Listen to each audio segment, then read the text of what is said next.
Bismillahirrahmanirrahim. Assalamualaikum warahmatullahi wabarakatuh.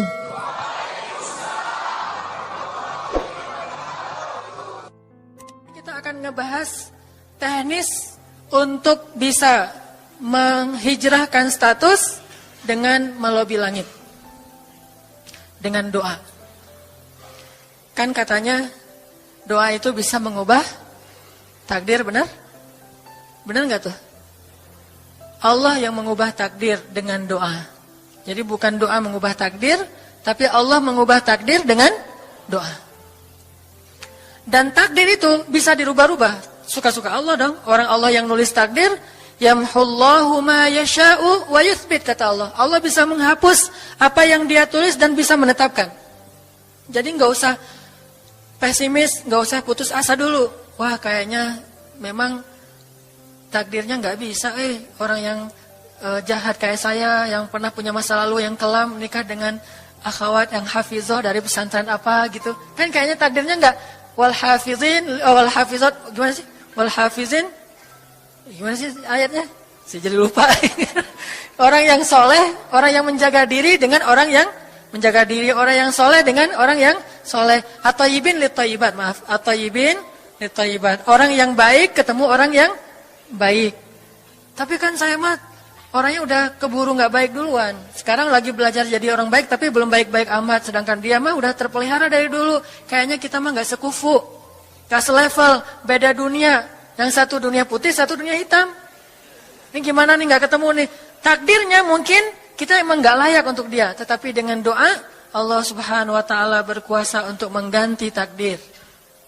Makanya malam ini kita akan belajar tentang bagaimana menggunakan jalur langit untuk bisa mendapatkan hajat kita. Baik menikah, dapat kerjaan, punya anak, dan keajaiban-keajaiban lain yang bisa kita dapatkan kalau kita tahu cara menggunakan jalur langit. Sebelum kita masuk materi itu, yuk kita tilawah bareng-bareng ayat yang standar lah tentang doa. Udah pada tahu kan? Silakan dibuka. Ayat apa? Surat Al-Baqarah ayat 186. Itu standar banget kalau bab doa. Surat Al-Baqarah ayat 186.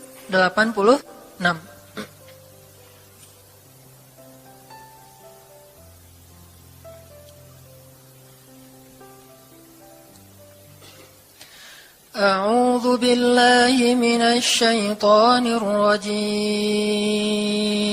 Enggak?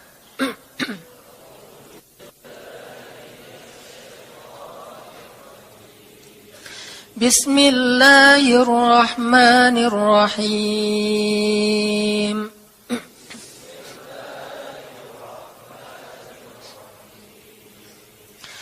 Wa idza sa'alaka 'ibadi 'anni fa inni qarib.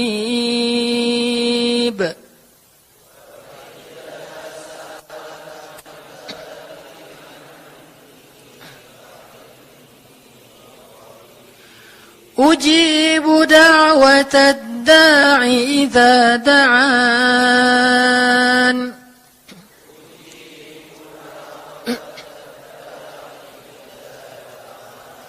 Falyastajibu li wal yu'minu bi la'allahum yarshudun.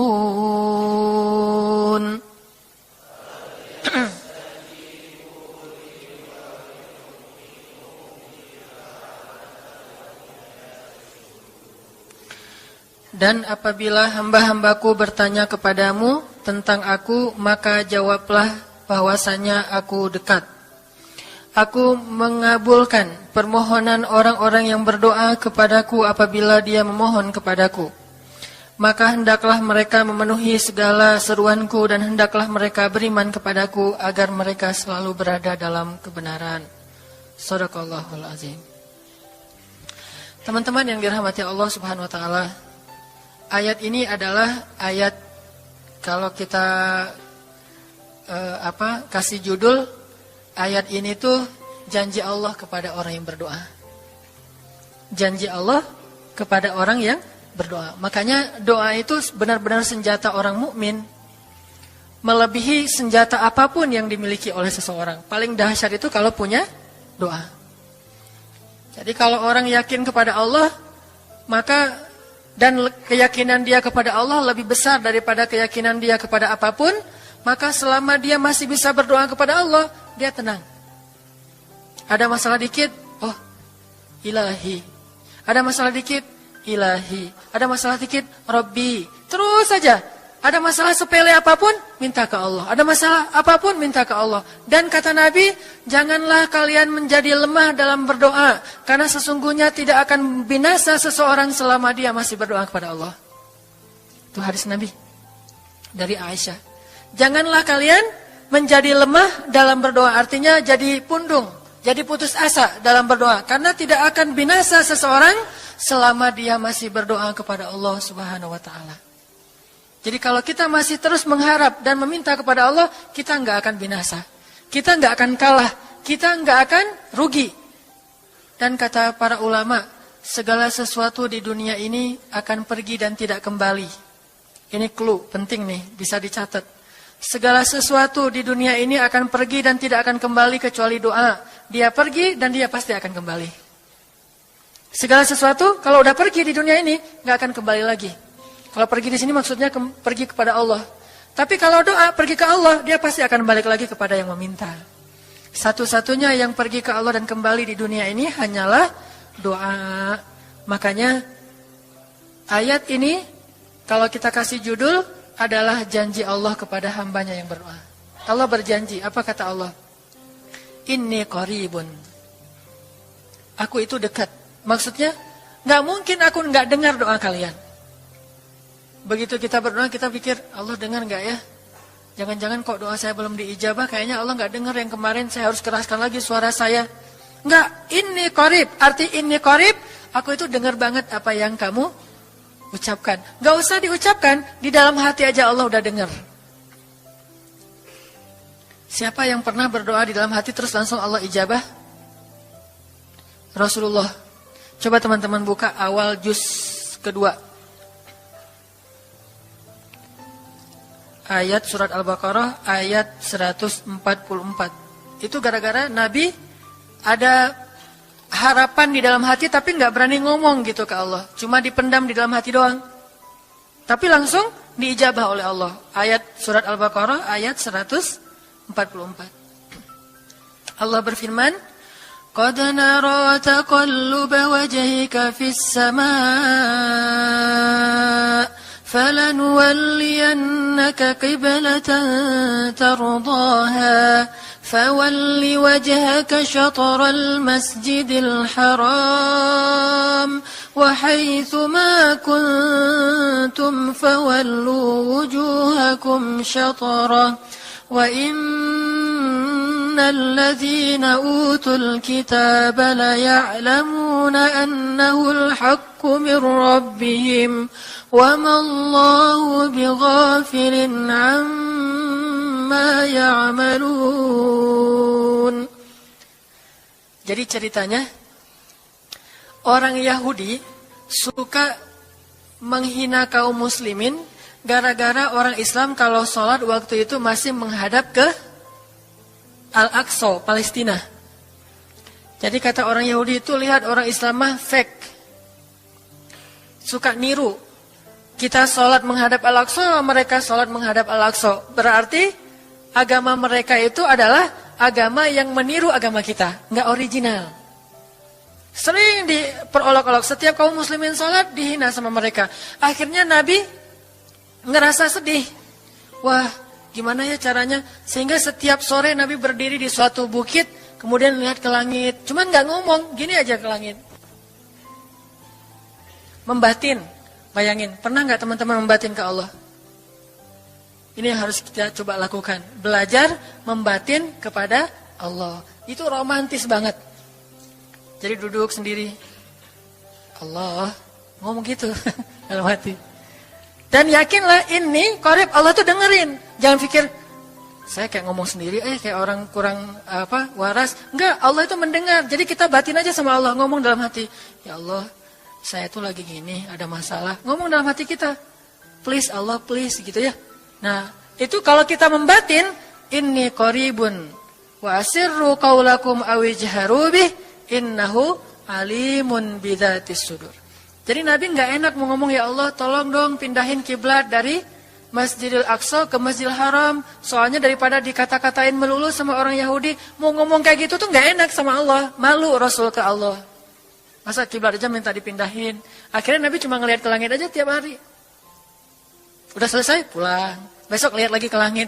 Turunlah ayat ini. Sesungguhnya kami telah melihat bagaimana kamu selalu menengadahkan wajahmu ke langit. Maka kami palingkan kiblat ke arah yang kamu sukai. Coba lihat. Turun wahyu untuk merespon doa Nabi yang bahkan belum diverbalkan. Belum diucapkan dengan kata-kata, tapi Allah udah ngerespon. Ini kan keajaiban doa nih. Cuman kita seringnya ngerasa udah minta berkali-kali kok nggak dikasih-kasih. Kita belajar sekarang.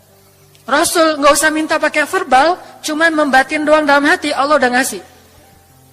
Pernah nggak teman-teman ngerasa kayak gitu? Ada kepengen sesuatu, tiba-tiba terwujud. Pernah kan? Tapi kepengennya yang baik-baik. Pengen misalnya, aduh, saya pengen banget umroh, cuman mau ngomong kayak gitu mah, saya mah orangnya kayaknya nggak mungkin bisa umroh kalau ngandalin harta. Orangnya nggak mampu, kerjanya juga pas-pasan, gimana mau umroh untuk makan aja susah. Tapi pengen banget dalam hati kita. Dan itu rindunya tuh rindu banget. Setiap kali ngelihat video atau tayangan di TV tentang umroh dan haji, menitikkan air mata. Saking kangennya ke Baitullah. Allah tahu itu dalam hati kita. Tiba-tiba ada jalan. Ada aja jalannya. Dan bisa dikasih sedekah, bisa juga hadiah, bisa juga door prize, bisa juga macam-macam. Pokoknya ada jalan aja, tiba-tiba bisa umroh. Dan saya sering banget membawa orang umroh. Di antara jamaah itu selalu ada 1 atau 2 orang yang umrohnya itu miracle, keajaiban dari Allah. Ketika saya cari tahu alasannya apa, ternyata emang dia dari dulu pengen banget umroh. Cuman nggak bisa ngandelin hartanya, Allah kasih jalan yang lain. Bukankah Allah itu memampukan yang diundang, bukan mengundang yang mampu? Kan itu yang sering kita dengar kan? Allah tidak mengundang yang mampu, tetapi memampukan yang diundang. Kalau udah Allah undang, pasti mampu. Kalau Allah nggak undang, walaupun dia mampu, nggak akan bisa. Jadi Allah bukan mengundang yang mampu, tetapi memampukan yang diundang. Sehingga kita kalau hati kita kayaknya pantas diundang, Allah undang tuh. Begitu juga dalam urusan rezeki. Aduh, saya pengen kerjaan yang kerjaannya itu lebih halal, lebih nyaman, bisa sholat berjamaah tepat waktu, ada waktu juga buat keluarga, bisa juga berdakwah ke teman-teman. Akhirnya membatin kita itu karena kuat banget, Allah wujudkan. Ini artinya Allah qaribun, Allah maha dekat. Sehingga kalau kita pengen doa kita itu powerful, belajar dari as-siqah billah. Tips pertama adalah as-siqah billah. Percaya deh sama Allah. Percaya sama Allah. Jangan berdoa dengan ragu-ragu. Kayak kita datang kepada seseorang untuk minjem duit, tapi kita ragu. Dia nih kayaknya orangnya susah kalau dipinjemin. Kalau minta dipinjemin gitu.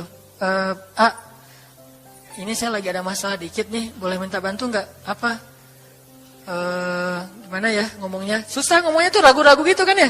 Akhirnya kita ngomongnya tuh nggak enak, nggak nyaman, membuat dia juga ngasih ke kita juga ragu-ragu. Akhirnya nggak nyaman tuh hubungan kita sama dia. Tapi kalau kita yakin banget sama dia orangnya baik, kalaupun dia nggak ngasih dengan cara yang kita minta, kita yakin bahwa dia tuh pasti akan nolong kita.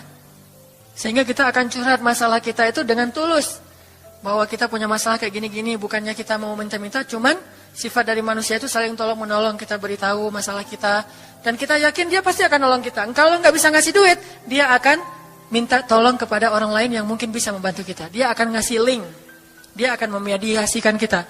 Oh, aduh maaf ya saya juga lagi, sekarang lagi butuh uang. Ini lagi nabung-nabung juga. Sama, kita mah lagi sama-sama pengen hijrah status.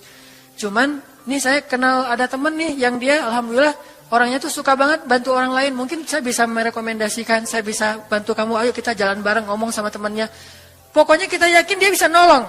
Nah kalau kita yakin, percaya sama Allah, Allah itu gak butuh perantara. Allah bisa nolong kita dengan cara apapun. Walaupun takdirnya udah ditulis, kamu tuh gak akan punya istri sampai meninggal dunia. Ya Allah masa gitu sih, gak akan punya istri. Ya Allah, tapi gimana masa saya mau hidup sendiri terus, kamu gak akan punya istri kata malaikat teh. Ini orang doanya katakan malaikat dengerin doa kita ya. Kalau di hati malaikat nggak tahu, tapi kalau di lisan kita doa, ya Allah, beri saya seorang suami yang benar-benar bisa mendidik agama saya. Kata malaikat, Neng, ganti doa yang lain aja tuh Neng. Itu mah takdirnya udah ditulis, Neng nggak akan punya suami. Kata malaikat. Kita mah walaupun malaikat ngomong gitu, biarin aja. Ya Allah, Engkau Maha Rahman, Maha Wadud, Engkau bisa mengubah takdir. Kata malaikat, ya juga sih. Cuman takdirnya udah ditulis, Neng. Ya Allah, terus aja tiba-tiba tok, Assalamualaikum, Waalaikumsalam. Ayahnya nemuin, ternyata pas kita nguping dari kamar, wah itulah calon pangeran kita yang datang untuk melamar kita, calon raja, calon imam. Malaikat heran-heran, wah subhanallah nih, si Enang ini gak putus asa dalam meminta. Kita juga gitu, doa aja terus. Walaupun takdirnya sudah ditulis, karena Allah bisa mengubah takdir lewat doa dan harapan. Masih ingat cerita seorang ibu di zaman Nabi Musa dulu? Yang datang kepada Nabi Musa bilang, ya Nabi Allah, ya Kalim Allah, saya gak punya anak, udah tua kayak gini, bisa gak ya? Saya minta tolong Nabi Musa doa kepada Allah supaya saya punya anak. Kata Nabi Musa, bisa aja sih, gak apa-apa ibu. Ya udah saya doain, ya Allah, ini ada ibu minta anak. Kata Allah, ya Musa bilang ke dia gak akan punya anak, itu sudah takdirnya. Kata Nabi Musa, ibu maaf, udah ada jawaban nih dari Allah. Gimana ya Nabi Musa? Allah bilang takdir ibu gak akan punya anak. Oh gitu ya, ya udah deh pulang. Sampai di rumah, ya Rahim, ya Rahim. Doa aja terus. Besok datang lagi. Karena dia pengen tahu kabar dari langit. Nabi Musa itu bisa bicara ke langit. Ya Nabi Allah, saya mau tahu nih. Kira-kira Allah sudah memperkenalkan belum ya permintaan saya? Permintaan apa? Pengen punya anak. Tapi kan kemarin udah. Kata Allah takdirnya gak akan punya anak. Ya coba aja dulu sekali lagi. Siapa tahu sudah mau. Sekarang Allah memperkenankan. Wah ini benar-benar dia husnuzan sama Allah. Siqah, percaya sama Allah. Gak percaya kepada yang lain, percaya sama Allah aja. Nabi Musa karena udah terus aja direngekin minta gitu, Nabi Musa bilang, ya Allah, ini ada ibu yang kemarin, gimana dong ya Allah? Kata Nabi Musa, kata Allah, ya Musa, takdirnya dia gak akan punya anak. Bilang sama dia, ibu, udah terima aja takdir ibu gak akan punya anak. Oh ya, pulang lagi. Ya Rahim, terus aja sepanjang malam, sepanjang hari doa. Berhari-hari datang lagi kepada Nabi Musa. Ya Nabi Allah, udah berubah belum? Udah mau belum Allah ngasih saya anak? Kan udah kemarin takdirnya, tapi coba lagi sekali lagi aja. Nabi Musa minta lagi ke Allah, kata Allah masih yang sama, pulang lagi. Gak datang-datang lagi ke Nabi Musa. Setelah beberapa bulan, datang-datang bawa bayi. Assalamualaikum. Sudah semangat sekarang. Beda gitu ya. Kalau dulu Assalamualaikum. Melas gitu ya. Sekarang Assalamualaikum. Hai Nabi Musa. Kata ibu, ibu yang kemarin? Ya itu siapa? Anak saya. Anak ibu? Anak kandung maksudnya? Bukan nyuri. Ini anak kandung saya ini Nabi Musa. Wah, Nabi Musa nggak wah sih, subhanallah kalau Nabi Musa.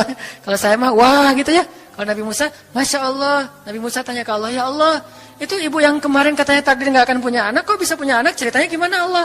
Ceritain dong, saya kok nggak update gitu informasinya. Kata Nabi Musa. Allah ngasih update. Kata Allah, Musa, setiap kali aku bilang dia nggak akan punya anak, dia terus berdoa dengan menyebut Ya Rahim, Ya Rahim. Allah itu kan senang banget dipuji dan Allah lebih berhak untuk dipuji. Kalau kita senang dipuji nggak baik. Kalau Allah senang dipuji, emang punya hak untuk dipuji kan? Allah senang dipuji. Dia bilang Ya Rahim, kamu bilang gak akan punya anak. Dia bilang Ya Rahim, terus saja berharap. Wahai Musa, sesungguhnya rahmatku mendahului takdir. Rahmatku mendahului takdir. Akhirnya dengan sifat Rahim, Allah mengubah takdir ibu ini. Walaupun secara ilmiah gak mungkin punya anak karena sudah menopause. Tetapi Allah yang memiliki kekuasaan atas segala sesuatu.